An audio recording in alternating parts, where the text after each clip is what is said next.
অবিলম্বে মানবাধিকার বিষয়ক পৃথক মন্ত্রণালয়ের দাবিতে জাতীয় মানবাধিকার সোসাইটি আজ সকালে জাতীয় প্রেস ক্লাবের সামনে মানববন্ধন করেন। মানবাধিকার ও সুশাসন নিশ্চিতকরণ, রাষ্ট্রীয় মৌলিক নীতির বাস্তবায়ন ও মৌলিক অধিকার রক্ষায় প্রস্তাবিত মন্ত্রণালয় বলিষ্ঠ ভূমিকা রাখতে সক্ষম হবে। উক্ত মানববন্ধনে বক্তব্য রাখেন সংস্থার সেক্রেটারি আফতাব উদ্দিন আহমেদ।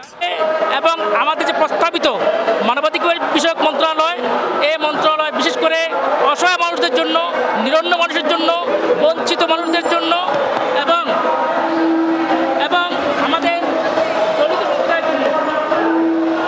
এটা কাজ করতে পারবে। এবং আমাদের বাংলাদেশের এখন যে আদিবাসী থেকে শুরু করে সংখ্যালঘু থেকে শুরু করে আমাদের বাংলাদেশের চিরবঞ্চিত মানুষদের 48 সার্বজনীন মানবাধিকার ঘোষণাপত্র এবং এটার লক্ষ্যে কাজ করতে পারবে আমাদের মানবাধিকার বিষয়ক পৃথক মন্ত্রণালয়। আমরা কেন এই মন্ত্রণালয় চাচ্ছি? কারণ এই মন্ত্রণালয় না থাকার ফলে যেটা হয়েছে এটা হচ্ছে যে আমাদের মানবাধিকারের জন্য সেপারেটলি আমাদের সংবিধান যেগুলো কাভার দেয় না, আমাদের প্রচলিত করা হোক, এটা আমি দাবি জানাচ্ছি এপাকে। আর আমাদের মূল দাবি হচ্ছে separate ministry for human rights. কেন এটা চাই আমরা? আমি আবারও বলি, আমাদের দেশের মৌলিক অধিকার, আমাদের দেশের মানবাধিকার প্রতিষ্ঠার জন্য আমাদের আলাদা কোনো মন্ত্রণালয় নেই।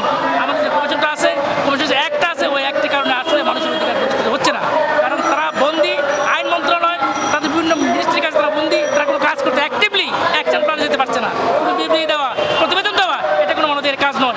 মানবাধিকার কাজ হচ্ছে অ্যাকশনে যাওয়া। এস কে মামুনের ক্যামেরায় সুমন শেখ, NAN TV, জাতীয় প্রেস ক্লাব, ঢাকা।